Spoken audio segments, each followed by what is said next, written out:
Hello, good afternoon. আমি আজকে এই ব্লগটাতে একটা ছোট্ট মানে আমার ইনফরমেশন যে আমার কোথায় জন্ম, কি করে আমি এই দেশে এলাম সেটা সম্পর্কে বলবো। এই গল্পগুলো না আমি ছোটোর থেকে অনেকবার আমার বাবা মা, ঠাকমা, পিসি, পিসতুত দিদি, মামা, মাসি সবার কাছে শুনেছি। মানে আমার ছোটোর থেকেই জয়েন্ট ফ্যামিলিতে জন্ম, প্লাস আমার ফ্যামিলিতে বাবা ছিল, বাবা আছে, মা, দুই ভাই, ঠাকমা, পিসি, পিসতুত দিদি, আমার 5 মামা, মামি, 4 মাসি, মেশো, প্লাস প্রচুর মাস্তুতো ভাই বোন। তো ছোটোর থেকে খুব হই হুল্লোড় করে ফুর্তিতে বড় হয়েছি। মানে আজকালকার বাবা মার মতন এরকম কোনো রুলস রেগুলেশন ছিল না যে পড়তে বসতেই হবে, ডাক্তার হতেই হবে, ইঞ্জিনিয়ার হতেই হবে, এই লাইনে শাইন করতেই হবে, এরকম কিছু ছিল না। মানে খুব বেসিক মিডল ক্লাস মেন্টালিটি ছিল, স্পেশালি ফ্রম বাংলাদেশ। তো আমার ছোটোর থেকে জানতাম যে হ্যাঁ পড়াশোনা করতে হবে, কেননা মোটামুটি বিএ পাস আর এমএ পাস করলে পরে মেয়ে একটা ভালো ছেলের হাতে পাত্রস্থ করা যাবে। আর ছেলেদের হচ্ছে গিয়ে পড়াশোনা করলে পরে ঠিক আছে ব্যবসাটা করে কমে, যেহেতু আমার বাবু ব্যবসায়ী, হোটেল ব্যবসায়ী। তো সেই জন্য আমার ভাইদের ওপরেও কখনো অত প্রেশার ছিল না যে ভালো পড়াশোনা করে চাকরির পরীক্ষা দিতে হবে। সবাই জানে যে মানে বাবার ব্যবসাতেই বসবে।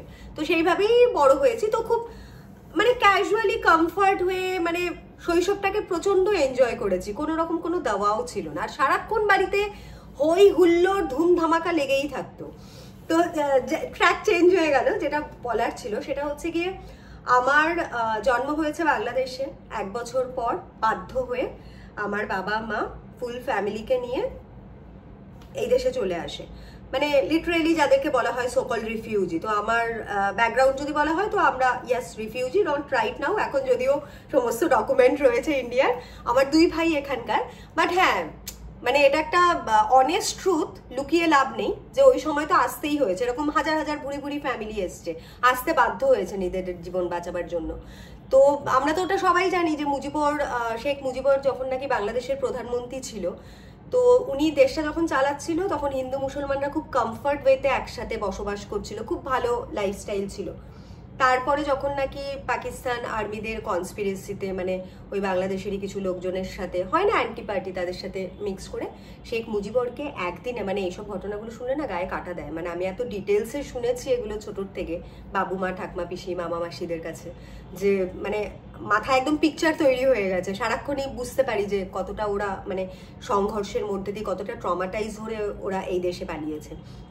তো শেখ মুজিবরের বাড়িতে ওনার যে মেয়ে শেখ হাসিনা, ওনাকে শুধু মারতে পারেনি যেহেতু উনি তখন ইউরোপে পড়াশোনা করছিল। বাকি ওনার ফ্যামিলির মানে 11 জন, সেখানে নাকি একটা 2.5 বছর না 2 বছরের বাচ্চাও ছিল। মানে কাউকে ছাড়েনি, একদিনে 11 জনকে হত্যা করেছে নৃশংসভাবে, মানে পুরো খুন করে দিয়েছে। দেওয়ার পরে তখন হিন্দুদের ওপর প্রচন্ড অত্যাচার শুরু হয়। মানে হিন্দু মেয়েরা রেপ হয়ে যাচ্ছিল, ইয়াং ছেলেদেরকে গুলি করে দিচ্ছিল, সমস্ত মানে খুব বাজে সিচুয়েশন হয়ে গেছিল। এবং কয়েক বছর পর হিন্দুরা আর থাকতে পারেনি, তখন হাজার হাজার লোকজন নিজের ভিটে বাটি ছেড়ে বাস্ক প্যাটরা নিয়ে এই দেশে চলে এসছে বর্ডার ক্রস করে। আর ইন্দিরা গান্ধী অবভিয়াসলি অনেকটা সাপোর্ট করেছিল। তো এই ছোট এগুলো পলিটিক্যাল গল্প, এগুলো বলে লাভ নেই, আমি একটু মজার গল্প, মানে এগুলো একটু ভয়াবহ গল্প হয়ে যায়। তো তারপরে 1 বছর পর যখন এসছে, এবার আমার বাড়ির মধ্যে পিসি ছিল তখন, পিসি এখন নেই। তো পিসি খুব অল্প বয়সে বিধবা হয়েছে। তারপরে পিসির একটা মেয়ে ছিল পিসতুত দিদি, যাকে আমরা দিদি বলেই জানি। মানে কখনো কাজিন দিদি হিসেবে ওই ভাবটা আসেনি, কেননা বাবা মা কখনো ওইভাবে শেখায়নি। পিসির মেয়ে যেহেতু আমাদের বাড়িতে মানুষ, তো তাকে আমার বাবাও বড় মেয়ে হিসেবে পরিচয় দেয়। আর আমরা দিদিই বলি, এমন না যে নাম ধরে দিদি বা কিছু। তো এরকম শিক্ষাতেই বড় হয়েছি। আর আমাদের বাড়িটা না একটা মানে আমরা অনেক বছর বড় হয়ে আমি জানতে পেরেছি যে এরা তো আমার নিজের না, কাজিন হয়। তারপরে অমুক দাদা দিদি আমাদের বাংলাদেশের গ্রামের পাশের বাড়ির কোনো আত্মীয় স্বজন না, মানে পাশের বাড়ির নেবার বা বাবুর বন্ধু বান্ধব। কেননা ছোট থেকে ওদের সাথে এত ক্লোজলি মিশেছি, আর বাবা মাও কখনো ওই মানে ডিফারেন্সটা আনতে দেয়নি যে ওরা তো মুসলিম, ওদের সাথে ভালো করে কথা বলবি না, বা ওরা বাংলাদেশ থেকে এসছে, ওরা আমাদের নিজেদের রক্তের কেউ না। তো ওই ডিফারেন্সটা বুঝিই নি, মানে এত আত্মিক টান ছিল সবার সাথে। বাংলাদেশের মানুষ তো মানে আমার বাবু না অ্যাকচুয়ালি আজকালকার এরকম মানুষজন খুব একটা তৈরি হয় না। মানে প্রচন্ড উদার মন মানসিকতার একটা মানুষ, নিজে ডাল ভাত খেয়ে থাকবে, বাট তার সাথে অন্তত 100 জনকে 200 জনকে মানে সবাই যাতে পেট ভরে খেতে পায়, সবাই যাতে ঠিকঠাক থাকে, মানে ওরম একটু অন্য মেন্টালিটিরই মানুষ। আমার মাও তাই, মানে তালে তাল মিলিয়ে আমার বাবুর সাথে চলেছে, সবাইকে সাপোর্ট করা। মানে ইউজুয়ালি কাপেলে দেখা যায় যে বাড়ির পুরুষ মানুষরা হয়তো দিতে চাইছে অন্য সবাইকে, আত্মীয় স্বজনদেরকে, দুস্থ যারা বা যারা নিডি তাদেরকে সাহায্য করতে চাইছে, বউ হয়তো একটু ক্রিপি, একটু সেলফিশনেস দেখাচ্ছে, বা বউরা হয়তো দিতে চায় বররা। বাট আমার ফ্যামিলিতে না, মানে আমার মা বাবা both are very giver kind of person.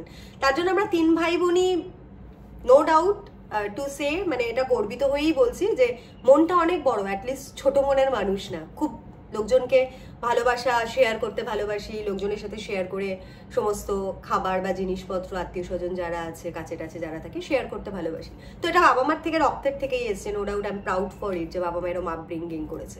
আজকালকার তো প্রচুর সেলফিশ এনার্জি ছেলে মেয়েদের মধ্যে থাকে। তো যাই হোক, যেটা বলছিলাম, তো 1 বছর বয়সে আমার বাবু ঢাকা শহরে 2টা গার্মেন্টের দোকান ছিল।